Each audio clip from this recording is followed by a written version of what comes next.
বাংলাদেশের সাবেক প্রধানমন্ত্রী শেখ হাসিনা তার বক্তব্য দিতে গিয়ে তিনি বলেছিলেন, আর কিছুদিন অপেক্ষা করেন, একটু ধৈর্য ধরেন, এই জুলুমের হাত থেকে, এই জালেমদের হাত থেকে আল্লাহ আপনাদেরকে মুক্ত করবেন। তার নিজের বক্তব্য ছিল এইটা, যে এই জুলুম থেকে, এই জালেমের জুলুম থেকে আল্লাহ আপনাদেরকে রক্ষা করবেন। তার দোয়া কিন্তু কবুল হয়ে গেছে। আবু জেহেলের দোয়া যেমন আল্লাহ কবুল করেছিলেন, শেখ হাসিনার দোয়া আল্লাহ কবুল করেছেন। জালেমের হাত থেকে, জুলুমের হাত থেকে, জালেম শাসকের হাত থেকে বাংলাদেশের মানুষকে আল্লাহ বিজয় দিয়েছে। বাংলাদেশে যখন বিজয় লাভ করেছে, বাংলাদেশের জনগণ যখন জানতে পেরেছেন শেখ হাসিনা পদত্যাগ করে হেলিকপ্টারে চড়ে বাংলাদেশ থেকে পালিয়ে গেছেন, এদেশের শিশু থেকে বৃদ্ধ পর্যন্ত কোন মানুষ আর ঘরে বসে থাকে নাই। লক্ষ লক্ষ মানুষ রাস্তায় নেমে বিজয় উল্লাস করেছেন, আনন্দ মিছিল করেছেন। কথা বলেন ঠিক কি না? সম্মানিত হাজিরিন, যে কথা বলতে চাচ্ছিলাম, আবু জেহেলকে যেমন মাজ আর মুআজ দিয়া সামান্য 11 বছর আর 13 বছরের বালক দিয়ে আল্লাহ রাব্বুল আলামিন তার বিশাল ক্ষমতা, রাজত্বকে ধ্বংস করে দিয়েছিলেন, তার দাম্ভিকতাকে গুড়িয়ে দিয়েছিলেন। আজকে বাংলাদেশের তরুণ ছাত্র জনতা 20-22 বছর, 18 বছর, 17 বছরের তরুণ যুবকদের দিয়া বাংলাদেশের শেখ হাসিনাকে আল্লাহ পাক আবু জেহেলের মতো বিদায় করেছেন। কথা বলেন ঠিক কি না? হক কথা বলতে গেলে মাইক কেড়ে নেওয়া হতো, বক্তার নাম দেখে মাহফিল বন্ধ করে দেওয়া হতো, নির্বাচনকে কেন্দ্র করে মাহফিল বন্ধ করে দেওয়া হতো। নানান অজুহাতে এদেশের ইসলামিক কাজ করতে গেলে ওয়াজ মাহফিল সব জায়গাতেই কম বেশি বাধা ছিল। যিনি বাধা প্রদানকারী ছিলেন, আজকে তারা কোথায়? যারা মাইক কেড়ে নিয়েছিলেন, আজকে তারা গর্তে গর্তে লুকিয়ে আছেন। বোরকা করে পালানোর চেষ্টা করেও লাভ হচ্ছে না। তাহলে ওনারা যে বোরকা করে পালিয়ে যাচ্ছেন, পদত্যাগ করে দেশ ছেড়ে পালিয়ে যাচ্ছেন, এই কথাগুলোর দ্বারা প্রমাণ হয় এদেশের এমপি, মন্ত্রী, প্রধানমন্ত্রীরা কতটা দুর্নীতিবাজ ছিলেন, কতটা জুলুমকারী ছিলেন এবং এই জনগণের উপরে কতটা অত্যাচারিত শাসক ছিলেন। কথা বলেন ঠিক কি না? বোরকা করে মাহবুবুল আলম হানিফ সাহেব পালাইতে গিয়ে ধরা পড়ছে। প্রতিমন্ত্রী, সাবেক প্রতিমন্ত্রী পলক সাহেব এয়ারপোর্ট থেকে আটক, উনিও মুখে মাস্ক পরেছিলেন, আহারে যাইতে পারলেন না। এরপরে হাসান মাহমুদ, বাংলাদেশের অনেক এমপি মন্ত্রীরা আটক হয়ে এখন বর্তমানে জেলখানে।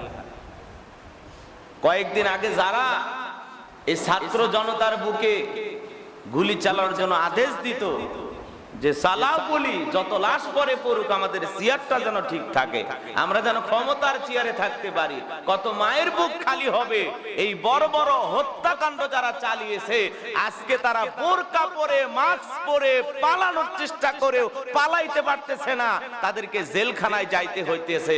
আমরা চাই প্রত্যেকটা হত্যাকাণ্ডের বিচার হবে, আর এই হত্যাকাণ্ডের সাথে যারাই জড়িত কাউকে ছাড় দেওয়া হবে না। কথা বলে ঠিক কিনা? আজকে বাংলাদেশ থেকে আপনারা বোরকা পরে পালানোর চেষ্টা করতেছেন। আপনারা ইতিহাস ভুলে গেছেন। তসলিমা নাসরিন ইসলামের বিরুদ্ধে কথা বলে বোরকা পরে মহিলা মানুষ পালাইছে, আজকে পুরুষ হয়ে আপনারা বোরকা পরে পালানোর চেষ্টা করতেছেন। তাহলে কতটা জুলুম করেছেন। আপনাদের এই পালানোর দেখে পাবলিক বুঝতেছে আসলে এরা জুলুমকারী ছিল। কথা বলেন ঠিক কিনা? কিন্তু তারা জুলুমকারী ছিল, আমরা কি জুলুমকারী হতে চাই? আবারও এরকম কোন শাসক বাংলাদেশের উপরে কর্তৃত্ব করুক, এটা কি আমরা চাই? চাই না। আর এরকম জুলুমকারী কোন শাসক আমরা চাই না। আমরা ন্যায় ইনসাফ ভিত্তিক একটা রাষ্ট্র গঠন করতে চাই। কথা বলেন ঠিক কিনা? যেখানে বাক স্বাধীনতা থাকবে, মানুষ জানমালের নিরাপত্তা থাকবে, হক কথা বলতে পারবে, কারো মুখ চেপে ধরা হবে না। কয়েকদিন আগে পুলিশের ভাইরা ছাত্র ভাইদের মুখ চেপে ধরেছিলেন, আজকে সেই পুলিশ ভাইরা পর্যন্ত 11 দফা আন্দোলন করতেছেন যে আমরা আর কোন সরকারের পক্ষে থেকে চাকরি করতে চাই না। তারা কর্মবিরতিতে চলে গেছেন। পুলিশ ভাইদেরকে বলতে চাই, এই যে আপনাদের 11 দফা আন্দোলন, এটা যদি গত 1 সপ্তাহ আগে করতেন তাহলে এদেশের মানুষ আপনাদেরকে সিলুট করতো। কথা বলেন ঠিক কিনা? এদেশের মানুষ আপনাদেরকে সালাম করতো, ধন্যবাদ জানাইতো। আজকে যখন সেই বিজয়ের উল্লাসে বিজয়ের আগের দিনে বিভিন্ন থানায় যখন হামলা হয়েছে, প্রশাসনের ভাইয়ের আসলে এখানে পুলিশ ভাইদের যে আপনি দোষ দেবেন, তাদের দোষ আমরা একটাই দিতে পারি, সেটা হলো তারা বিবেকের বিরুদ্ধে কাজ করেছে। আপনারা কি মানুষ না? আপনাদেরকে বিবেক নাই? ওপর থেকে যা অর্ডার আলো তাই ফলো করবেন। কিন্তু পুলিশ হলো যেই রাষ্ট্রের সরকার প্রধান থাকে, তারা হলো তার নির্দেশ ফলো করার জন্য সবসময় প্রস্তুত থাকে। এই ধরো লাঠিচার্জ করো, মারো, গুলি করো, যা বলে ওপর থেকে যে আদেশ আসে এইটাই তারা ফলো করে। কথা বলেন না কেন? যেই সরকারি আসুক, যেই সরকারি ক্ষমতায় আসুক, এই সরকারে এসে বিরোধী দল যে থাকে পুলিশকে তখন বলে এদেরকে ধরো, মামলা দাও, জেলে ঢুকাও, মারো, পেটো, সমাবেশ করতে চাইলে অনুমতি দিও না, গুলি মারো, যা খুশি তাই করো। কথা বলেন না কেন?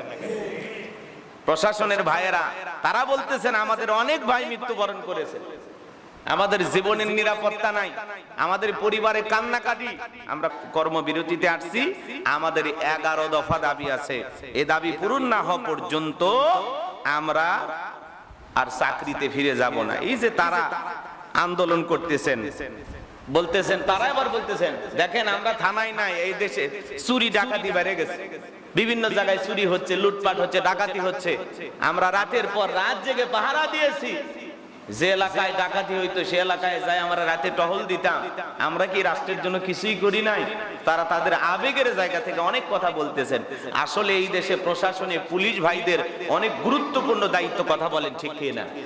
তারা যদি বাংলাদেশের পুলিশ হইতো, প্রজাতন্ত্রের কর্মচারী হয়ে এদেশের নাগরিকের পুলিশ হইতো, এদেশের মানুষের জানমালের নিরাপত্তা করার জন্য সত্যি যদি তারা সঠিকভাবে দায়িত্ব পালন করত, তাহলে বাংলাদেশের একটা থানাতেও কেউ হামলা করার সাহস পাইতো না। কিন্তু যারা হামলা করেছেন তারা রাষ্ট্রীয় সম্পদ নষ্ট করেছেন। কথা বলেন না কেন? কারণ এই থানা তো বাংলাদেশের নাগরিকের। আপনি রাষ্ট্রীয় সম্পদে ওই সময় যে হামলাগুলো হয়েছে, অথবা যেদিন আমরা বাংলাদেশকে দ্বিতীয়বার স্বাধীন করলাম ওই রাতে যে লুটপাট, যে তাণ্ডব হয়েছে, এটা আমরা কখনো কামনা করিনি। কথা বলেন ঠিক কিনা? 1971 সালে যুদ্ধ হয়েছিল, বিজয় পাওয়ার পরে ওই দিনে অনেক লুটপাট হয়েছিল। কথা বলেন না কেন?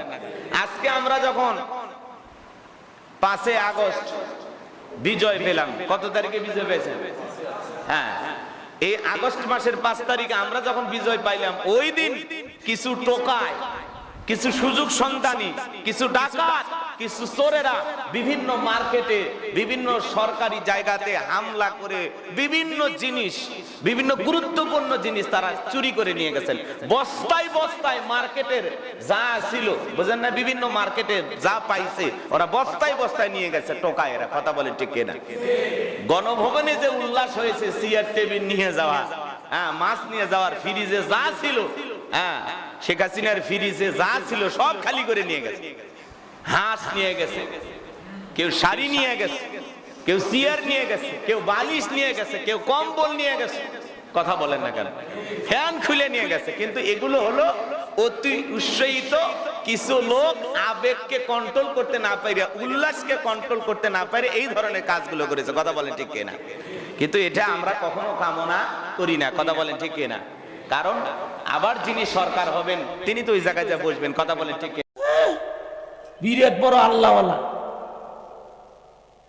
দেখেন না, আমাদের নেতারা কয় 70 রাকাত তাহাজ্জুদ পড়ে, আবার বিড়িও টানে, আছে না? নতুন মুসল্লি হেলে 2 দিন পর হারিয়ে যাবি, তো সম্পদ দাঁত ফেটে ফেলে দেবে। এ কথা কন নাকি আপনারা? সাথে সাথে ওর মুখে একটা বক্সিং মেরে দেবেন যুবক। কথা কয় না কেন? 2-4 জনে কিন্তু মারলে কবি যাবে, যাক বাবা সমালোচনা করা যাবে না। বেটা বেয়াদব, জীবনে কাউরে দাওয়াত দিয়ে মসজিদে আনতে পারলে না, কেউ মসজিদে ঢুকছে তারে নিয়ে চুলকে নিকে। কথা কয় না কেন? ও 2 দিন পড়ুক, 1 দিন পড়ুক, যা পরে পড়ুক, ওর সমস্যা কোথায়? বিরাট বড় আল্লাহওয়ালা। দেখেন না, আমাদের নেতারা কয় 70 রাকাত তাহাজ্জুদ পড়ে, আবার বিড়িও টানে, আছে না? খবরদার, কেউ যদি মসজিদে যায়, আলহামদুলিল্লাহ ভাই তুমি মসজিদে আসছো, ভাই কি যে খুশি হয়েছে। আমরা তো চাই এই গ্রামের সবাই নামাজি হোক, আমরা চাই এই গ্রামের সবাই আমরা একই জান্নাতে থাকবো। কথা বলে ঠিক কিনা? মনটা বড় করেন, উদার মনের মানুষ হন। কলিজাটা বড় করে, খালি মানুষের সমালোচনা নিয়ে পড়ে আছে না, কথা কয় না কেন? আজকে বাংলাদেশের মানুষ কথা বলা ভুলে গেছে, যা খুশি তাই চলতেছে। অন্য অন্য দেশে কয়েক পয়সা বের হলে মাঠে নামে মানুষ, কেন বাড়লো জবাব চাই। আর এদেশে এক রাতে 50-60 টাকা বাড়ায়, তাও কেউ রাস্তায় নামে না, বলে গরিবের ওপর একটু জুল। আমি কি আর পেট্রোল আমার লাগে, খালি পেট্রোলের দাম বেড়ে যায় না, সাথে আরো সবকিছু দাম বেড়ে যায়। টিয়ার ফান না না হুন্ডা নাই, তোমার আন্দোলন নাই, তুমি সাইকেল চালাও দেখে না, টিয়ার ফাবা পরে কথা কন না কেন? কমানোর সময় কমাই 5 টাকা, এক রাতে বাড়ে 40-50, আর কমাইতে কত 5। আপনারা ওই পেট্রোল তুলে অক্টেন তুলে 5 টাকা দিয়ে একটা পান খাবেন আর সোনা বন্ধুর গান গাবেন আর বাড়ির যাবেন। মানে তামাশা তামাশা, কথা বলেন না কেন? কেন কমানোর সময় একবারে 100 টাকা কমে দেখাও, রাগ করেছেন মনে হয়। এ বাজান গো আমার, সব কথা বলা যাবে না, বাজার গরম, কোন জিনিসের দাম কম যেটা ফ্রি পাওয়া যাচ্ছে, কথা বলেন না কেন? নাই বাজার নাই, জিনিসের দাম বেড়ে যায়, রাগ করে বলে খেজুর বাদ দিয়ে বড়ই খাও, কথা কন ঠিক খেনা। তেলের দাম বেড়ে যায়, কয় তেল ছাড়া পানি দেওয়া হয়, কথা কন ঠিক খেনা। যেই জিনিসের দাম বাড়ে বিকল্প বুদ্ধি আল্লাহ তাদের মাথায় রেখে দিয়েছে, এই জন্য তারা রাষ্ট্রের বড় বড় জায়গা আছে, আসলেই তাদের মাথায় বুদ্ধি আছে, এটা স্বীকার করা লাগবে ভাই, কথা কন ঠিক কিনা? আল্লাহ আরো বুদ্ধি দান করুন, জোরে বলে না আমিন। তাহলে আবু জেহেলের একটা বিশেষ বাহিনী ছিল, যাদের কাজই হলো মুসলমানের রক্ত নিয়ে খেলা করা। আজও তামাম পৃথিবীতে জালেমদের বিশেষ একটা বাহিনী আছে, যাদের কাজই হলো টুপিওয়ালা দাড়িওয়ালা ইমানদার আল্লাহওয়ালাদের রক্ত নিয়ে খেলা করা। কথা বলেন না কেন? আজকে তামাম পৃথিবীতে তাকায় দেখেন, জালেমদের বিশেষ একটা বাহিনী আছে, যাদের কাজই হলো মুসলমানদের কষ্ট দেওয়া, যাদের কাজই হলো ইমানদার আল্লাহ ওয়ালাদের উপরে জুলুম করা, কথা বলেন ঠিক কি না? আবু জেহেল নাই, এর মুরিদ আছে। মুসলমানদেরকে যারা হত্যা করবে, মুসলমানের রক্ত নিয়ে যারা খেলা করবে, এরা কখনো আমাদের বন্ধু হতে পারে না, কথা বলেন ঠিক কি না? এই জন্য তামাম পৃথিবীতে আজকে মুসলমানকে বিদায় করার জন্য, ইসলামকে বিদায় করার জন্য গভীর ষড়যন্ত্র চলতেছে। একদিন সেই ষড়যন্ত্রের জাল ভেদ করে পৃথিবীর আকাশে বাতাসে ইসলাম প্রতিষ্ঠিত হবে, আল্লাহর কোরআন দিয়া পুরো পৃথিবী শাসন করা হবে ইনশাআল্লাহ, কথা বলে ঠিক কিনা? এজন্য মুসলমান পুরুষের জাত নয়, মুসলমান বীরের জাত, পিছিয়ে যাওয়ার জাতি মুসলমানেরা না, মুসলমান এগিয়ে যাওয়ার জাতি, কথা বলেন ঠিক কিনা? যত বাধা আসুক না, যত নির্যাতন জুলুম আসুক না কেন, হাজারো নির্যাতন জুলুমের মোকাবেলা করে আল্লাহর দ্বীনকে বিজয় করার জন্য কারা কারা কাজ করবেন, 2 হাত তুলে আল্লাহকে দেখান। লিল্লাহে তাকবীর, লিল্লাহে তাকবীর। আধারে ভয় পেও না, আলো আছে আড়ালে, কালো সব পালিয়ে যাবে তুমি উঠে দাঁড়ালে। আধারে ভয় পেও না, আলো আছে আড়ালে, কালো সব পালিয়ে যাবে তুমি উঠে দাঁড়ালে। বেঈমানরা পালিয়ে যাবে আমরা উঠে দাঁড়ালে, কথা বলে ঠিক না? আমার ভাইয়েরা লম্বা হবে, লম্বা করব না। নবীজি ডেকে বলে, বেলাল ইসলামের অবস্থা কোন ভালো না, কালেমা পড়েছো, আপাতত প্রকাশ করা যাবে না। হযরত বেলাল ডেকে বলে, নবী গো আমার জীবনের কোনো দাম নাই, আমার মনি ওমায়াকে বলেছিলাম উর্দম বা ছাগল পেশাব পায়খানা করে দেয়, এই ঘরে থাকতে আমার বড় কষ্ট হয়, আমার জন্য আলাদা ঘরের ব্যবস্থা করে দেন। এইবার ওমায়া ডেকে বলে, বেলাল রে উর্দম বা ছাগলের দাম আমার কাছে আছে, কিন্তু তোর মতো কালো হাফসি বেলালের দাম আমার কাছে নাই। আমার ভাইয়েরা, হযরত বেলাল ডেকে বলে, নবী আমার জীবনের কোনো দাম নাই, আপনি আমার জন্য দোয়া করেন, মৃত্যু পর্যন্ত জানো আল্লাহ কালেমার প্রতি টিকে থাকার তৌফিক দান করেন, জোরে বলেন আমিন। হযরতে বেলাল কালেমা পড়ে রাত্রি বেলায় চলে আসলেন, সকাল বেলা হয়ে গেল, সূর্য উদয় হয়েছে, অনেকটা বেলা হয়ে গেছে। হযরতে বেলাল দরজা খোলে না, অন্যান্য চাকর বাকর যারা আছে এরা নালিশ নিয়ে চলে গেল ওমায়ের কাছে, যা বলে এখন পর্যন্ত বেলাল দরজা খোলে নাই, উর্দুম বা ছাগলে পেশাব পায়খানা পরিষ্কার করে নাই, তাই নাকি? বলে হ্যাঁ, ঠিক আছে বেলালকে ডাক দাও। এইবার হযরত বেলালকে ডাক দেয়, হযরত বেলাল দরজা খোলে না, জোরে করে ধাক্কা মারছে, দরজা খুলে গেছে।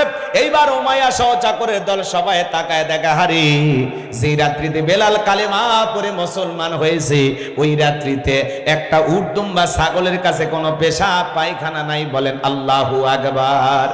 এইবারে উমাইয়া ডেকে বলে, এ চাকরের দল, বেলালের বিরুদ্ধে মিথ্যা অভিযোগ দাও। তোমরা যখন ঘুমাচ্ছিলে বেলাল তখন ময়লা আবর্জনা পরিষ্কার করেছে, তাকায় দেখুন একটা উর্দুম বা ছাগলের কাছে কোনো পেশাব পায়খানা নাই, যাও নিজেদের কাজ করো।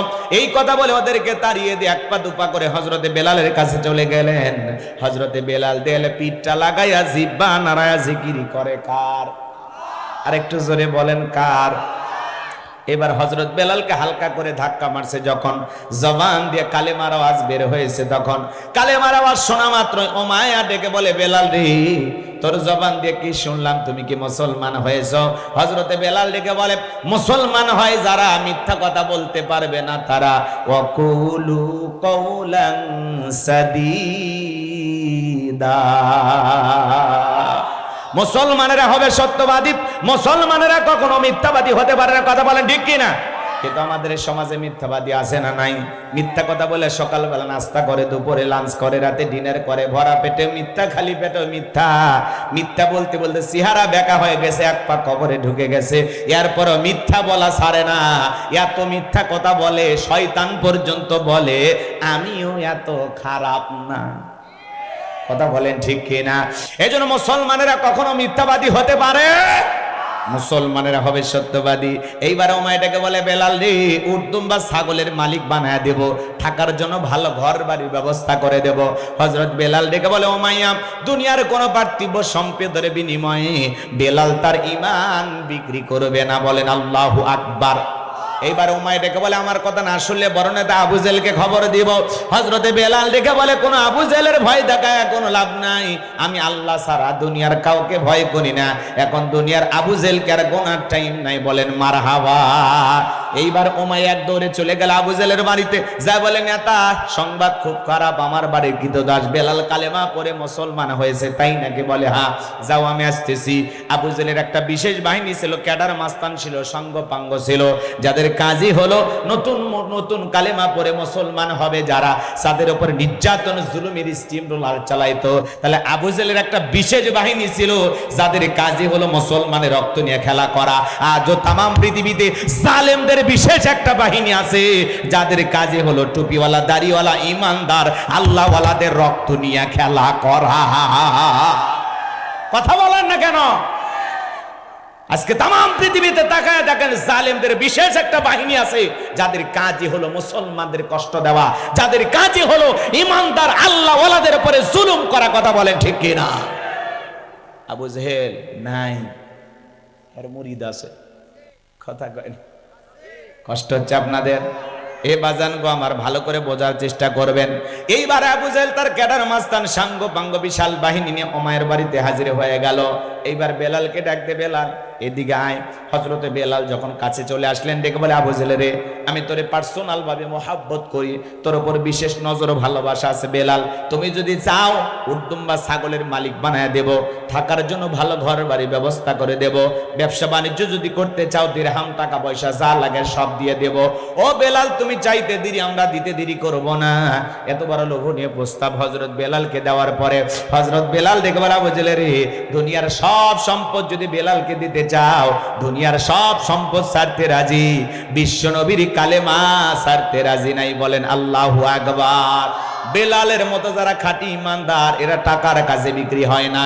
কিন্তু মুনাফিক মার্কা মুসলমান যারা টাকার কাছে বিক্রি হয়, তারা টাকা যেই দিকে, ফতুয়া সেই দিকে।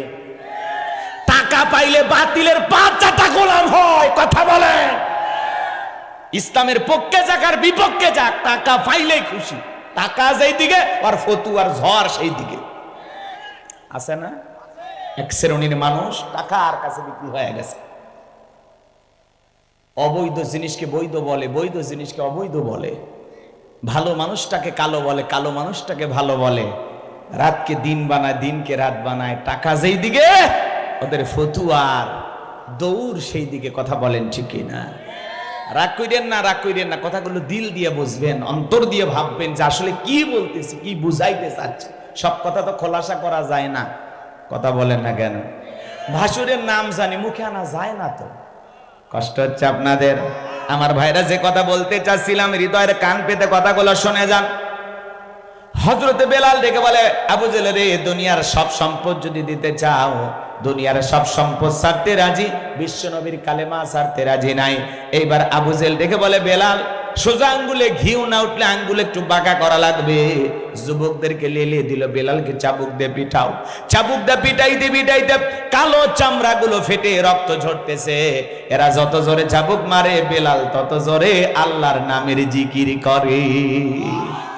এবার আবু জেহেল ডেকে বলে, বেলাল মারতে মারতে কালো চামড়াগুলো ফেটে রক্ত ঝরতেছে, এরপরে কি নবী মুহাম্মদ সাল্লাল্লাহু আলাইহি সাল্লামের কালেমা ছাড়বি না? হযরতে বেলাল দেখে বলে, আবু জেহেল রে, মারতে মারতে যদি মেরেও ফেলে দাও, জীবন দিতে রাজি, নবীজির কালেমা ছাড়তে রাজি নাই। বলেন সুবহানাল্লাহ। আমার ভাইরা ভালো করে বোঝার চেষ্টা করবেন। এইবার আবু জেহেল ডেকে বলে, বেলাল এভাবে পিটাইলে হবে না, এই যুবকের দল পায়ে রশি লাগাও।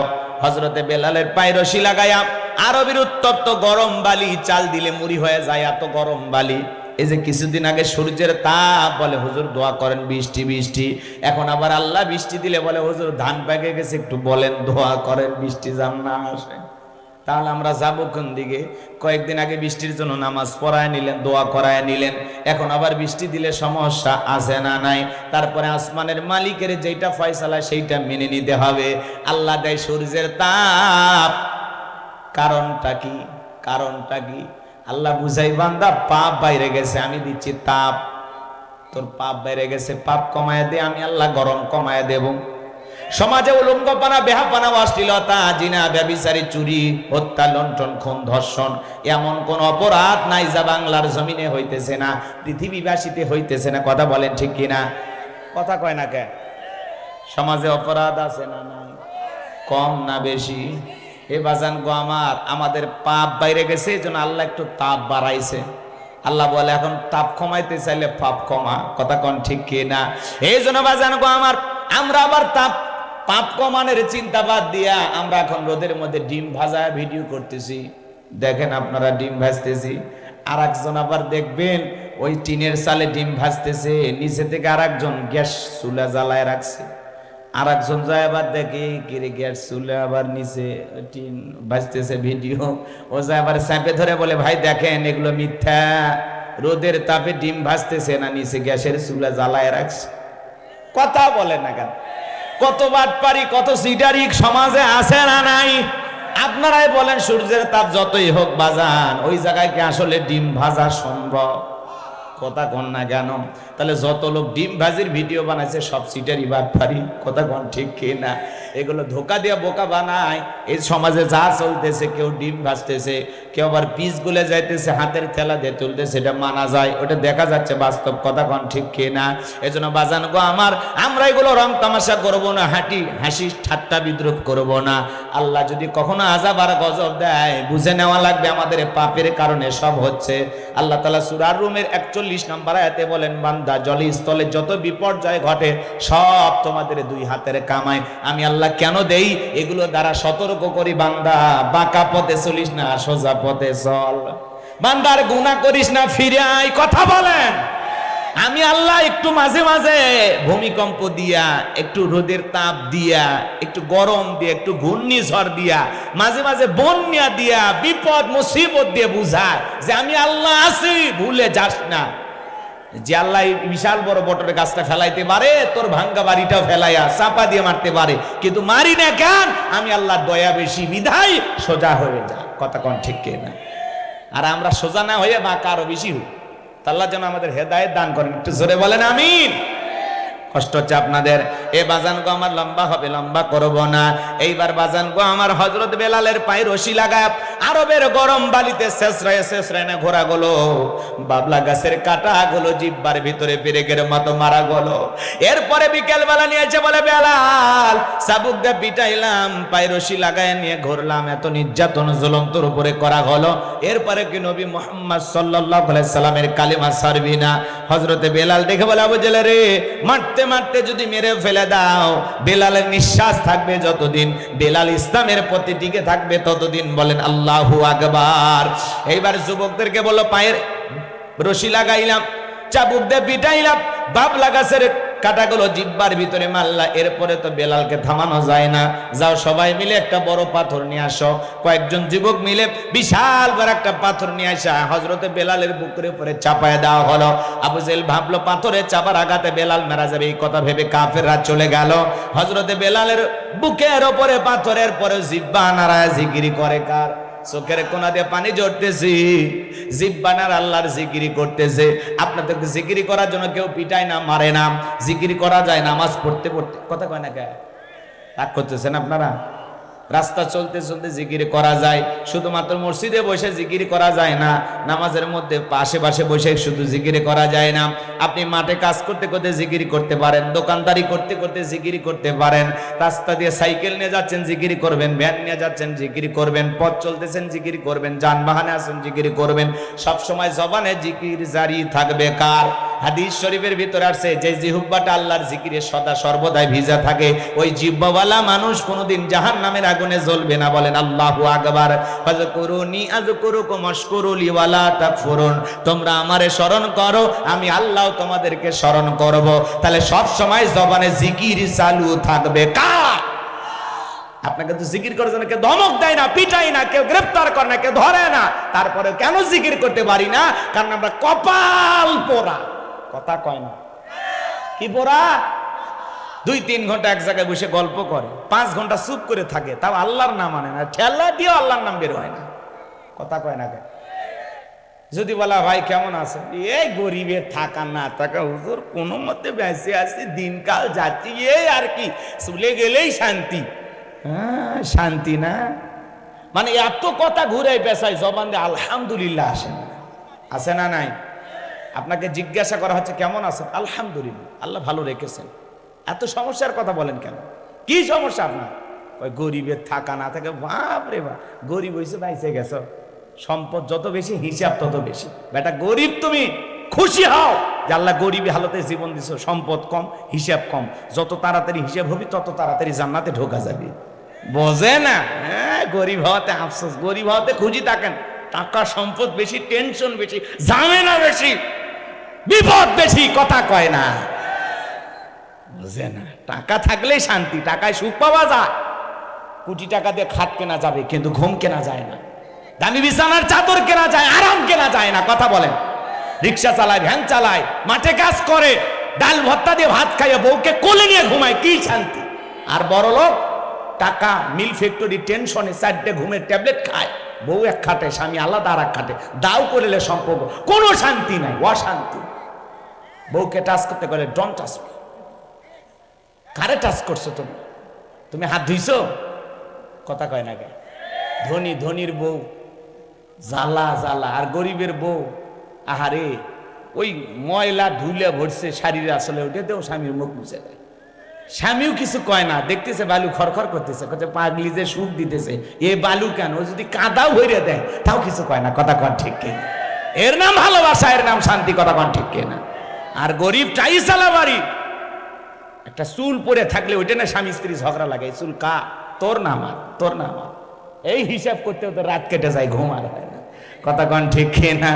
এই জন্য বাজান গো, মন খারাপ করবেন না, টাকা নাই আলহামদুলিল্লাহ বলেন। কথা কয় না কেন? যত টাকা তত অশান্তি। কথা কন ঠিক কিনা? আল্লাহ যেন আমাদের সবাইকে সঠিক বুঝ দান করেন, জোরে বলেন আমিন। গরিবের সুখ বেশি, গরিবের 2টা নিয়ামত বেশি, একটা হলো খাওয়ার রুচি আর একটা ভালো ঘুম। এতে টেনশন কম, খালি ঘুম আর ঘুম, যেটি সতে সেটি ঘুম, শুইলেই ঘুম। কথা কয় না ভাই? বিছানাও লাগে না।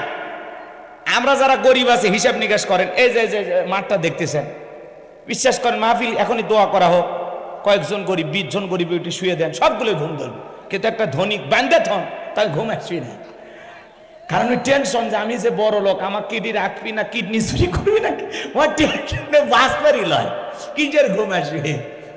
কথা কি বুঝতে পারছেন? এই জন্য গরিবকে আল্লাহ নিয়ামত দিয়েছে। কথা কন ঠিক কিনা? আল্লাহ যেন আমাদের সবাইকে সঠিক বুঝ দান করেন, একটু জোরে বলেন আমিন।